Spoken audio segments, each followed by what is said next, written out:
আসসালামু আলাইকুম দর্শক, স্বাগত জানাচ্ছি বাংলা সংবাদে। শুরুতেই থাকছে সংবাদের শিরোনাম। শত্রুরা পরাজিত না হওয়া পর্যন্ত অভিযান চলবে, জানালো ইরানের আইআরজিসি। জানাবো ইরানের বালিকা বিদ্যালয় বোমাবর্ষণে নিহত বেড়ে 40।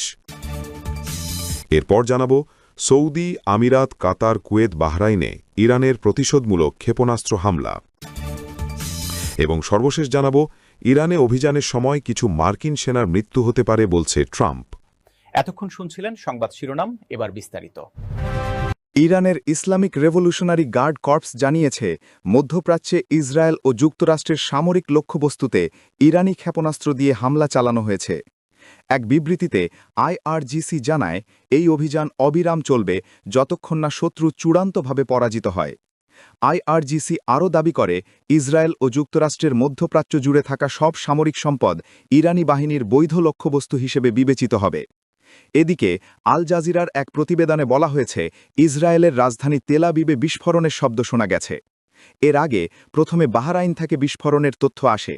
এর আগে বাহরাইনের স্বরাষ্ট্র মন্ত্রণালয় জরুরি সতর্কতা জারি করে নাগরিকদের নিকটবর্তী নিরাপদ স্থানে আশ্রয় নিতে অনুরোধ জানায়। কুয়েতেও বিস্ফোরণের শব্দ শোনা গেছে বলে জানিয়েছেন আল জাজিরা আরবি বিভাগের সাংবাদিকরা। প্রতিবেদনে বলা হয়, সেখানে সাইরেনও চালু করা হয়েছে। এছাড়া সংযুক্ত আরব আমিরাতের রাজধানী আবুধাবিতেও একটি বিকট বিস্ফোরণের খবর দিয়েছে রয়টার্স। দক্ষিণ ইরানের হরমুজগঞ্জ প্রদেশের মিনাব শহরের একটি প্রাথমিক বালিকা বিদ্যালয়ে যুক্তরাষ্ট্র ইসরায়েলি বিমান হামলায় অন্তত 40 জন ছাত্রী নিহত হয়েছেন। ইরানের রাষ্ট্রীয় বার্তা সংস্থা IRNA এর বরাকে এ খবর জানিয়েছে নিউজ 18। শনিবার 28 ফেব্রুয়ারি যুক্তরাষ্ট্র ও ইসরায়েলের চালানো বৃহত্তর হামলার অংশ হিসেবে মিনাব শহরে এই হামলা সংঘটিত হয়েছে বলে জানা গেছে। ইরানে যুক্তরাষ্ট্র ও ইসরায়েলের অভিযান শুরুর পর এটির প্রথম হতাহতের ঘটনা। ইরানি গণমাধ্যম জানিয়েছে, বিদ্যালয়ে বোমাবর্ষণে শিক্ষার্থীদের মৃত্যু হয়। যুক্তরাষ্ট্র ও ইসরায়েলের যৌথ হামলায় ইরানের বিভিন্ন স্থাপন্য লক্ষ্যবস্তুতে পরিণত হয়। প্রাথমিক কিছু হামলার খবর পাওয়া যায় সর্বোচ্চ নেতা আয়াতুল্লাহ আলী খামেনির সঙ্গে কার্যালয়ের কাছে। একই সময়ে দেশের বিভিন্ন এলাকায় বিস্ফোরণের খবর পাওয়া গেলে রাজধানী তেহরানের কিছু অংশ থেকে ধোঁয়া উঠতে দেখা যায়। মার্কিন প্রেসিডেন্ট ডোনাল্ড ট্রাম্প ঘোষণা দিয়েছেন, ইরানে বড় ধরনের মিলিটারি অভিযান চলছে এবং তিনি ইরানের জনগণকে 1979 সালের বিপ্লবের পর থেকে দেশ শাসন করে আসা ইসলামী নেতৃত্বের বিরুদ্ধে চ্যালেঞ্জ জানানোর আহ্বান জানান। ইসরায়েলের পর এবার বাহরাইন, সংযুক্ত আরব আমিরাত, কুয়েত, কাতার ও সৌদি আরবে শক্তিশালী বিস্ফোরণের খবর পাওয়া গেছে। রয়টার্স ও আল জাজিরা সহ আন্তর্জাতিক সংবাদ মাধ্যমগুলো এ তথ্য জানিয়েছে। রয়টার্স জানিয়েছে, বাহরাইনের জাফায়া এলাকায় বিকট বিস্ফোরণের পর আকাশে ধোঁয়ার কুণ্ডলী উঠতে দেখা গেছে। উল্লেখ্য, এই এলাকাতেই মার্কিন নৌবাহিনীর একটি গুরুত্বপূর্ণ ঘাঁটি রয়েছে।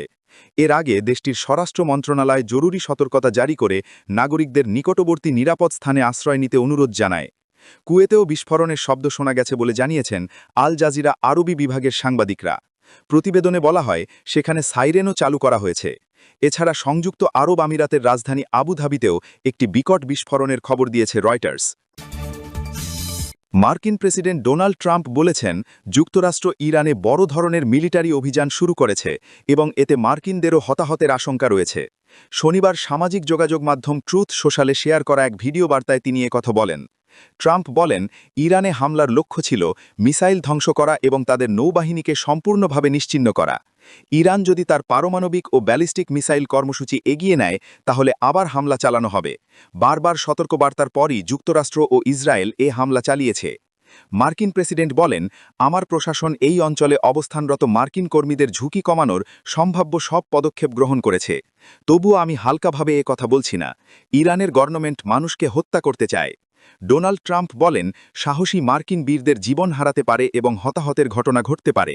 যুদ্ধে এমন ঘটনা প্রায়ই ঘটে, কিন্তু আমরা এ অভিযান এখনকার জন্য করছি না, ভবিষ্যতের জন্য। এটি একটি মহৎ মিশন। সামাজিক মাধ্যম এক্স জানিয়েছে, মার্কিন সেনাবাহিনী এই অভিযানের নাম দিয়েছে এপিক ফিউরি, EPICFURY। গত বছর ট্রাম্প দ্বিতীয়বারের মতো প্রেসিডেন্ট হিসেবে ক্ষমতা দখল করার পর এটি ইরানের উপর মার্কিন যুক্তরাষ্ট্রের দ্বিতীয় দফা হামলা। প্রথম হামলাটি ছিল জুন মাসে। তখন ওয়াশিংটন ইরানের পারমাণবিক স্থাপন্যগুলিতে ধারাবাহিক আক্রমণ চালিয়েছিল। গত বছর ট্রাম্প হোয়াইট হাউসে ফিরে আসার পর এটি ইরানের ওপর মার্কিন যুক্তরাষ্ট্রের দ্বিতীয় দফা হামলা। প্রথম হামলাটি ছিল জুন মাসে। তখন ওয়াশিংটন ইরানের পারমাণবিক স্থাপন্যগুলিতে ধারাবাহিক আক্রমণ চালিয়েছিল। এক মার্কিন অফিসার রয়টার্সকে জানিয়েছে এবারের হামলা প্রথম দফার মতো একদিনে শেষ হবে না, বরং কয়েকদিন ধরে পরিচালিত হবে। একজন ইরানি অফিসার রয়টার্সকে জানিয়েছেন তেহরান প্রতিবাদ ব্যবস্থার প্রস্তুতি নিচ্ছে এবং সেই প্রতিক্রিয়া হবে কঠোর এবং ধ্বংসাত্মক। ইসরায়েলি সামরিক বাহিনী জানিয়েছে প্রতিক্রিয়াস্বরূপ তেহরান ইসরায়েলের দিকে মিসাইল নিক্ষেপ করেছে। তার বার্তায় ট্রাম্প ইরানের সশস্ত্র বাহিনী ইসলামিক রেভলিউশনারি গার্ডের সদস্যদের অস্ত্র সমর্পণের আহ্বান জানান এবং প্রতিশ্রুতি দেন যে তাদের দায়মুক্তি দেওয়া হবে, অন্যথায় নিশ্চিত মৃত্যু। ইরানের পারমাণবিক কর্মসূচি নিয়ে সাম্প্রতিক সময় ওয়াশিংটন ও ইরানের মধ্যে কয়েক দফা আলোচনা হয়েছে। সর্বশেষ বৈঠকটি বৃহস্পতিবার হলেও কোনো সমঝোতা হয়নি। ট্রাম্প বলেন, পারমাণবিক কর্মসূচি ত্যাগের প্রত্যেকটি সুযোগ নক্কচ করেছে ইরান দশকের পর দশক ধরে প্রত্যাখ্যান করে আসছে। আমরা আর এটি মেনে নিতে পারছি না।